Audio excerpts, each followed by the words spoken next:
So I'm going to be talking to you about Their Eyes Are Watching God passage analysis on chapter 20. And this will be located on page 192, or starting on page 192, and going basically through the end of the book. Okay. Now that's how everything was, Phoebe, just like I told you. So I'm back home again, and I'm satisfied to be here. I done been to the horizon and back now. I can see my head in my house and live by comparisons. This house ain't so absent of things like it used to be before TK come along. It's full of thoughts, especially that bedroom. Now, Phoebe, don't feel too mean with the rest of them, 'cause they's parched up from not knowing things. Them meat skins has got to rattle to make out they's alive. Let them consolate theyselves with talk. Of course, talking don't amount to a hill of beans when you can't do nothing else. And listening to that kind of talk is just like opening your mouth and letting the moon shine down your throat. It's a known fact, Phoebe. You gotta go there to know there. Your papa and your mama, and nobody else can't tell you and show you. Two things everybody's got to do for themselves. They gotta go to God, and they gotta find out about living for themselves. There was a finished silence after that, so that for the first time they could hear the wind picking at their pine trees. It made Phoebe think of Sam, waiting for her and getting fretful. It made Janie think about that room upstairs, her bedroom. Phoebe hugged Janie real hard and cut the darkness in flight. So now that I've read the passage, I'm going to just break it up into what I found throughout to be helpful, and they will be located in green. So, yeah. So when she says, so I'm back home again and I'm satisfied to be here. I done been to the horizon and back. This has to do with the theme. This was the theme echoed throughout the entire book, the entire novel. And it was basically the feeling of self-discovery in a way, and Janie going through these experiences for a reason. And for Janie, I think she realized after telling this story to Phoebe, one of her dearest friends, that she realized, yeah, you kind of have to go through those experiences to know those experiences and to know how they've shaped you. And this goes in with her characterization. In the beginning, Janie's characterization wasn't like it is now, obviously, because of these experiences. For example, in the beginning chapters, she was with Logan Killicks, and Logan thought she was too proper to do any good work, and Janie proved him wrong in that aspect, because Janie was meant for much more than that. And then the second example is when she was with Jody Starks, and Jody treated her more so as a 1950s housewife ordeal and didn't really let her have a say. And she reflects on these experiences of what men have told her what she is and what she wants to be. And I think that has shaped her character a lot and has really changed her character for the better. And when she says, I can sit here in my house and live by comparison, the fact that she said in my house and not his house or even their house, but the fact that she said her house, it just shows that she has finished. You know, she has done what she has done, and she can look back and say, you know what, all this time I've been pinning myself down as just a woman. But what's wrong with being a woman? This is my house. You know, she's earned that title. And you're going to see that pop up while she talks to Phoebe in a couple more passages. She says it again. She uses repetition a lot, and you will find this very useful. So as we go along here, she says, now Phoebe, don't feel too mean with the rest of them, 'cause they parched up from not knowing things. Them meat skins has got a rattle to make they out they's alive. Okay, so this deals with irony because the people of the town think they know everything, And when I thought of this, I thought in the beginning of the novel when Janie's grandmother is trying to tell her that Janie needs financial security. She doesn't want to end up like her mom or her grandmother. She needs a man to take care after her. And this is her experience, and this is what she feels like it. This is what she feels Janie should know. Whereas Janie is knowing that she knows that she's not going to know everything. And the fact that throughout the novel, men were telling her what they think she should do and what they think she shouldn't do. For example, Jodie Starks, like I said, makes her out to be some type of seen and not heard type of wife. The wife that doesn't cause trouble, the wife that doesn't talk too much, all of that.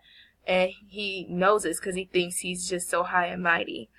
Well, newsflash, he didn't know, Janie didn't even know. This was all, coming to her road of self-discovery and her realizing that, you know what, they thought they knew everything, but they don't. And she realized that she didn't know anything at all. The things that she believed have changed so quickly in a matter of time.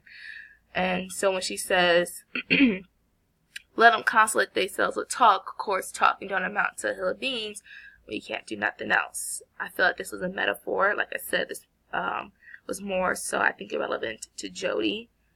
Jody was one of the people, he wanted to start a town, and he wanted to help out the black people of his community, and he wanted to start a new town where they didn't have to be like the white people of that time. They could start their own, and they could have a leg up because it's their own community.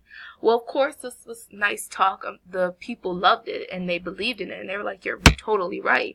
But then, just happens to a lot of people, when you're filled with greed and pride, you start to lose sight of what the people want.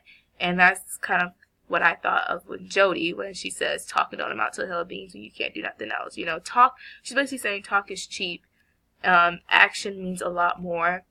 And the fact that, yeah, he did do some things, but in the end, it just turned out to be another one of the white communities just with black people at the time. It was nothing really different. They still had to work. They still had to do things the same. They probably still had to kiss a little, but, So she's saying, even though you meant to do something, you really didn't. And so that's what I kind of got from this metaphor, sometimes you just have to experience it. Sometimes you have to do the action. You can't just say you're going to do something and then not do it. You have to say it and do it. So when she says talking don't amount to a hill of beans, she's saying talk is cheap. So are you going to say what you mean and mean what you say? And I kind of realized that was kind of a reference, to Jody. And it kind of dealt with like her relationship with Jodie Starks and being Mrs. Mayor Starks. And then when she says to Phoebe, it's a known fact, Phoebe, you gotta go there to know there. Your papa and your mama and nobody else can tell you and show you. This is symbolism. This is actually another form of repetition, because she's already said that you have to go to the horizon and back. You have to go there. You have to experience it for yourself. What her grandmother taught her it was useful, but it wasn't useful in a way, because the metaphor I get from this is that you can hit a brick wall so many times, and then you can tell the person coming up from you, hey, there's a brick wall around the corner. Don't go that way. Take another path. And a lot of times people won't listen to you because they just believe, no, that's the way I'm supposed to go, and that's the way I'm gonna go. And a lot of times people have to hit that brick wall in order to understand that, oh, maybe I shouldn't go there. So for Phoebe, not for Phoebe, but for Janie, when she says you gotta go there to know there, even though her grandma tried to warn her, tried to tell her to do this and do that, and her husband tried to tell her to do this and do that, nobody really makes the ultimate decision except you. It's your life. You have to experience it. People can protect you and try to, keep you from danger and try to save you, but the saving can only help so much. Sometimes it's best if they experience it, because then you'll know, and then you'll feel the value from it, and you'll feel more appreciation So this is kind of how I feel when I hear this. And then she says, 2 things everybody's got to do for themselves. They got to go to God and they got to find out about living for themselves. Like I said, this is just another form of repetition. She's repeating the same thing to Phoebe because I think she wants Phoebe to understand that this life is so much more than what you think it is, because you only get one life. And even though Janie married somebody who was younger than her, it was the best thing she could have done, because this person, this man, Tea Cake, really helped change her views of life and of herself and made her appreciate herself a little bit more. Of course, you know, not every guy is perfect. Tea Cake wasn't the perfect guy. He hit her. But at the end of the day, I think she wants Phoebe to understand that I can tell you this story over and over again about my life, but you won't fully understand it. You won't fully absorb it until you had my life, until you've walked in my shoes, or until you've walked in your shoes. So that's kind of how I feel. And then I think of irony when I hear it made Phoebe think of Sam waiting for her and getting fretful. Because even after this amazing story Janie just told her, it kind of goes in one ear and out the other for Phoebe, because Phoebe is still on that, what I consider like a housewife type of deal. Like, she always has to cater to her husband, and she just automatically thinks of her husband Sam and how worried he is and like where she is. And it's just like, come on now, Phoebe. Janie just told you the story about self-discovery and how you can't rely on anybody but yourself, and how you have to go through these experiences to know these experiences. And here you are worried about a man. Like, I think it was just very ironic in that sense. And it shows characterization in Janie, that she's matured, even though, you know, she considers herself an old woman. I don't think she's that old, but she's definitely matured throughout the book, and it shows her character has changed. Whereas Phoebe, I mean, we don't really get a backstory on Phoebe, but we know Phoebe is definitely not as robust as Janie, and Phoebe, unfortunately, still thinks the same as her community, and it's sad, but, you know, that's sometimes how life goes. And when Janie says, it made Janie think about that room upstairs, her bedroom,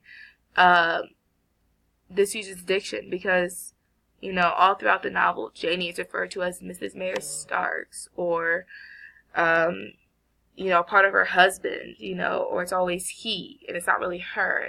Sometimes it's even them, like with Tea Cake. A lot of times they said they or them. Even then, even though it's equalized, it's still, like, not her. And so the fact that she said her bedroom, it just is the last step to her reaching this horizon, you know, because she's finally realizing that it was always my bedroom, okay? We may have shared it, but it was always mine, okay? And I think this made her realize that women have more roles than what you think they do, and that you have to expand your mind to really understand the world. And this is just amazing. I actually really loved this book, and I would definitely recommend it. And yeah, I'm pretty sure that's it. So, thank you so much for watching.